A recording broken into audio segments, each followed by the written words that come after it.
All right, so as we continue the afternoon here at the NADA live stage, I'd like to welcome up next TradePending. And what we're going to be discussing is the joys and pains of big growth at Morgan Automotive Group. And it's going to be a conversation with actually Brett Morgan. So to lead that conversation, I'd like to welcome up Matthew Davis. Matthew, you ready? Come on up. Matthew Davis is going to be sitting down with Brett Morgan, so please, let's give him a round of applause. Welcome. Thank you. How are you? Thank you. Come on. 1, 2, check. All right, great. Everybody, please welcome Brett Morgan. Come on up.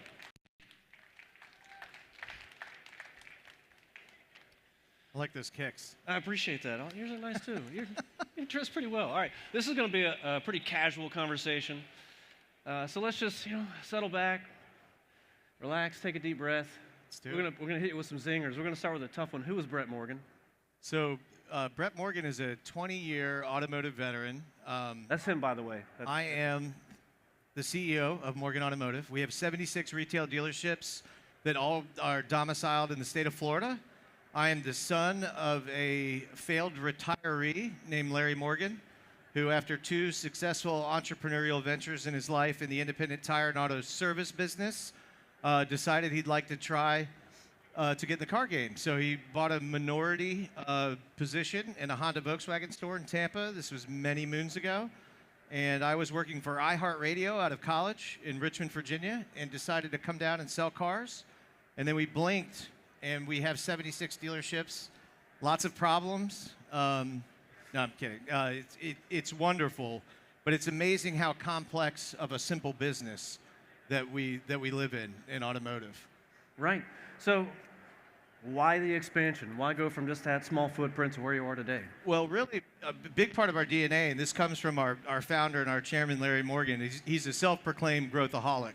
So he grew a business in the independent tire and auto service business called Tires Plus from something like, I want to say, 38 retail units to 611.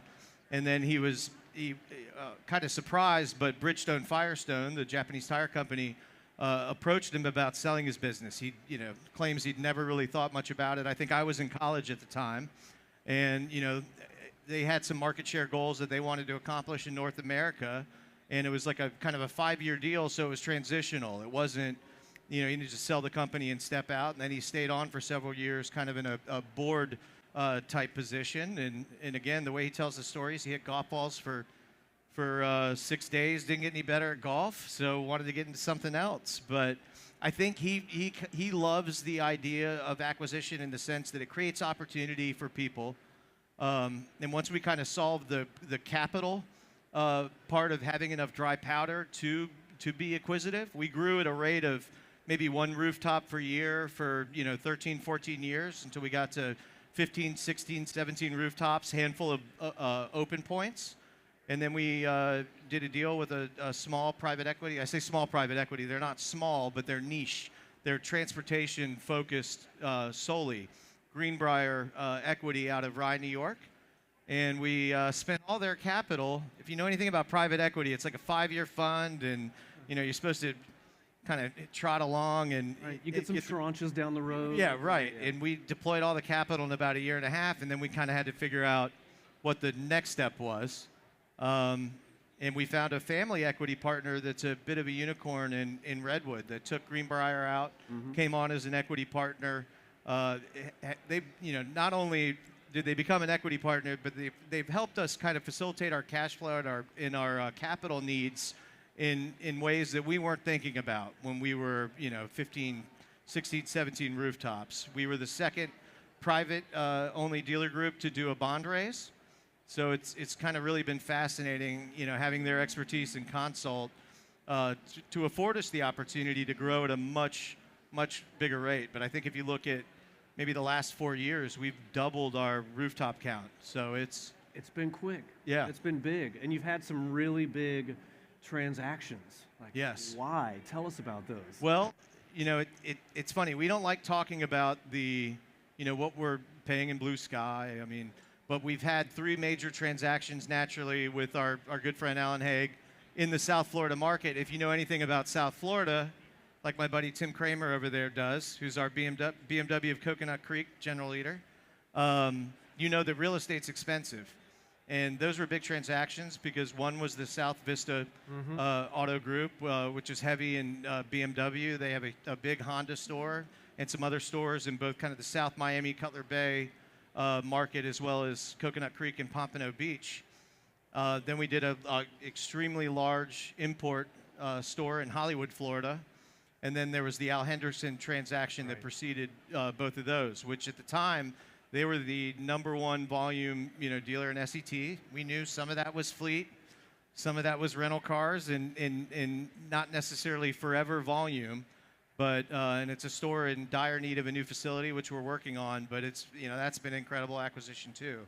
So yeah, we've had some burger biggies, and prior to that, and this was all post-COVID, so it's been a different, from a 3-year earnings kind of standpoint, blended earnings standpoint, it's a completely different environment from in which we did the Reeves transaction, which was, Vivian Reeves' company in Tampa, which was a big, single campus, great brands, BMW, Audi, Maserati, Porsche, fantastic brands, all there kind of on one campus. Subaru, Volkswagen, big deal. So we have done some big deals.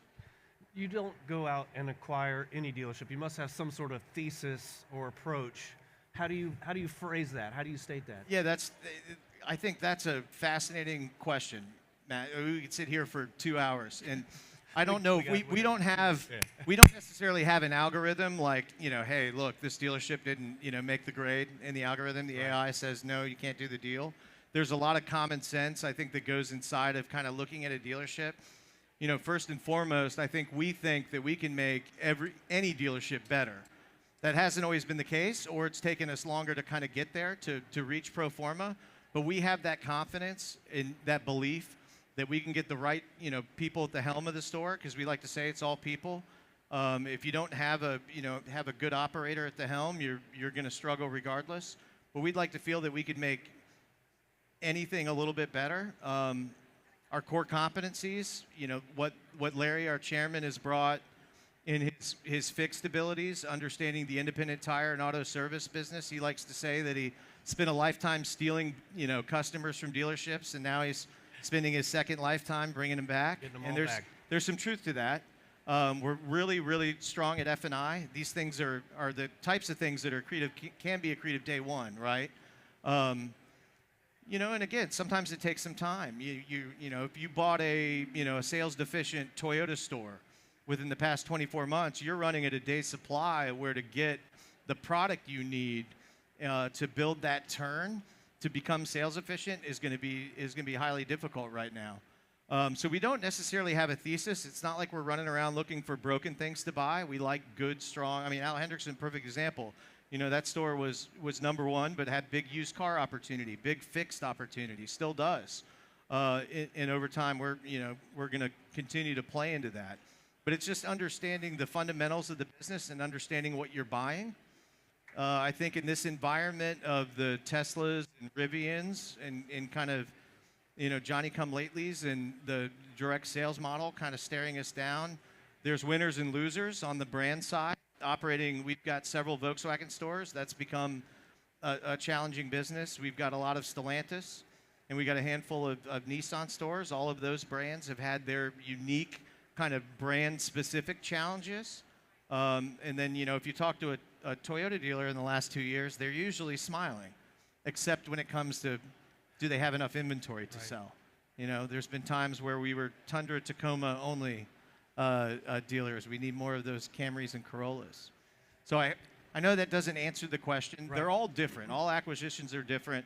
The brands they represent, the markets they represent. It's gotten extremely challenging. It's good for sellers, but there's a lot more than the 1 and 2 brokers that have been leaders in the space. They're a lot more better educated, and they'd love to sell you on the store based on what you're going to do with it 2-3 years from now, not what it's doing today. And that's not fair, right? But it's just like the auction. The highest bidder is going to walk away with the asset. So you better have a high confidence level that you can get a good return. Integrating the people and process and products from one rooftop a year to now 10 to 15, How do you approach that? What has changed? What have you learned about that? That's a great question. We've done dozens and dozens and dozens of transactions and acquisitions in the last few years. And my one word of advice is, you can't get too overconfident. As much as you learn, they're all different. And we've been humbled in many ways. Especially South Florida was, that was a new region for us. We're headquartered in Tampa, and we have always enjoyed, I think, a good concentration on the Gulf Coast of things. And there's parts of South Florida, it's a new world. And if you don't know the personnel set and you don't have that talent inside your organization to deploy into a transaction that might need it, and we walk in open-minded.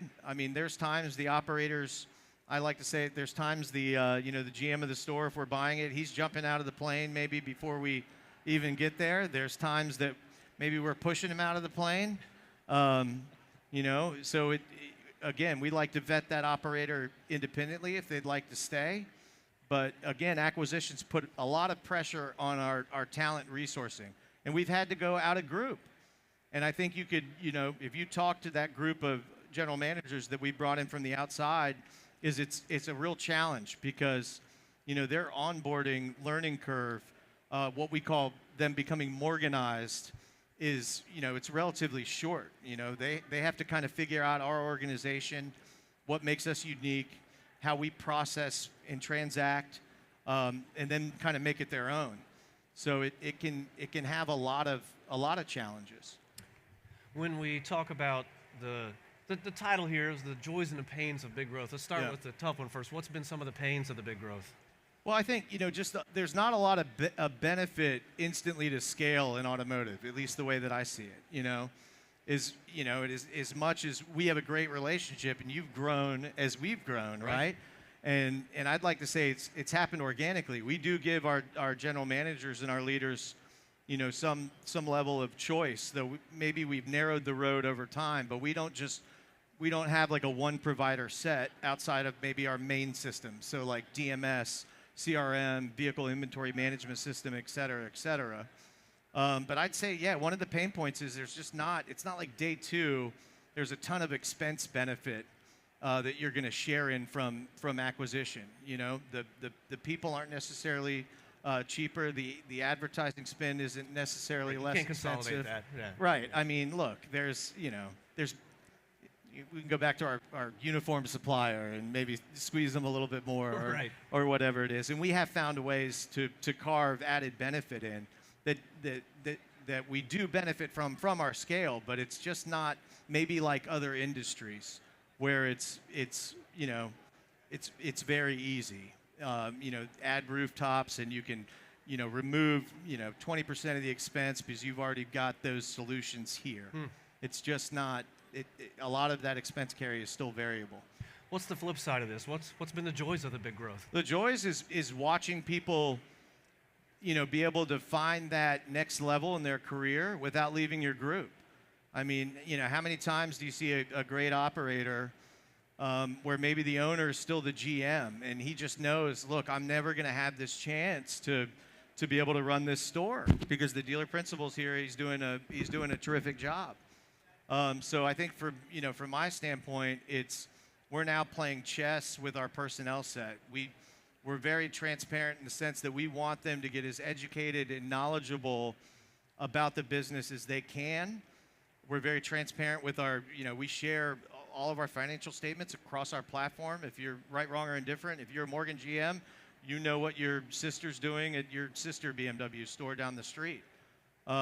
So that's been really exciting, is trying to put that right operator in that right place and using it as a retention tool in our own group to drive engagement from our current employee base. And there's no, in some environments if you only got 2-3 rooftops and you got 6 great executive leaders, you're probably trying to keep them a little naive. Because you don't want to lose them. Right. Whereas for us, it's kind of always about that next man or woman up and that opportunity. And I've seen it in one transaction where, we'd buy a store, the general manager would leave, we'd promote somebody from within the group, and then think about all the other positions that needed to be backfilled. Sometimes you're talking about 15, 16 people getting promoted out of one acquisition, one transaction. That's exciting. That's a joy. For what you're able to share, what are the acquisition plans for this year? I mean, we're still very acquisitive. It's if you're trying to buy, some of the hotter, brands right now, I'd say it's still extremely competitive. I'd love to, be sitting here and telling you, gosh, there's a ton of opportunity. We're, on the other side of those COVID highs. People are realistic about selling prices, but they see a lot of these. Potential disruptors and things coming down the pike, and they want to get out. And it really hasn't been that story. I think we'd love to still be on a clip of, 6, 7, 8 transactions a year. That's, steady. Now, sometimes that comes 4, 5, 6, 7 stores at a time, and that can be a challenge to digest all at once. I think still have our sights set on Florida solely. It's just a great place to do business. There's more franchise laws on the books in Florida than any other state in the United States, and most of them are very, very pro-dealer. So it's a good environment. It's a good, local economy, a good political environment to be a dealer. And we still see plenty of markets in Florida where there's a lot of opportunity for acquisition. I think, if I was on the other side of the fence, and, again, I am technically, I guess, a generational dealer. I don't look at it that way. My father and I got in the business the very same time. But clearly I am a generational dealer. But if I was a third-generation dealer and had been thinking about selling, I probably would have done it by now. Right. But again, I mean, everyone has different motivations. And, maybe the good news of Alan trying to tell the world when we set a record on what we spend in blue skies, maybe there's a seller out there listening. Yeah. So I'm thinking, well, maybe we'll be in the Rolodex when it comes time for them to, think about it. And look, that's a big decision. I always say that with Morgan, you're getting 3 things. You're getting, good operators who understand the business, but you're getting people that we're open-minded to a degree that the publics can't be. We've kept family names of stores, kept family, operating stores, we have, I think about Dre Olm, who was the son of Jerry Olm, the founder of our Jerry Olm store in Tampa. Dre's the head of our auditing department. He was an operator when I met him. And he does a terrific job for us. But we also care about the legacy aspect of what somebody's leaving behind, because you think about, how important dealerships are to the communities that they're in. I joke with my friends all the time, look, Tesla's, terrific technology, but they're not going to sponsor your Little League team. They're not going to help out your local fundraiser. They're in market. They don't, they just won't be there for you. And, local dealerships historically always have been. And, I think that's a big deal. Let's wrap it up with a real toughie.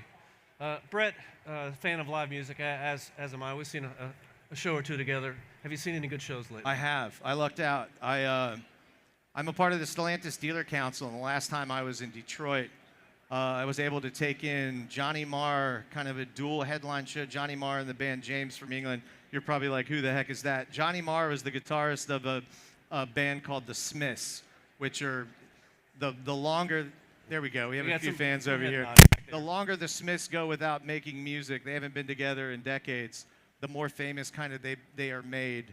And it was an incredible show and a good time. So I always like to fit it in when I can. Yeah, right. Yeah. All right. Thank you, everybody. Thank you to Brett Morgan for joining us today. Thank you for taking it in.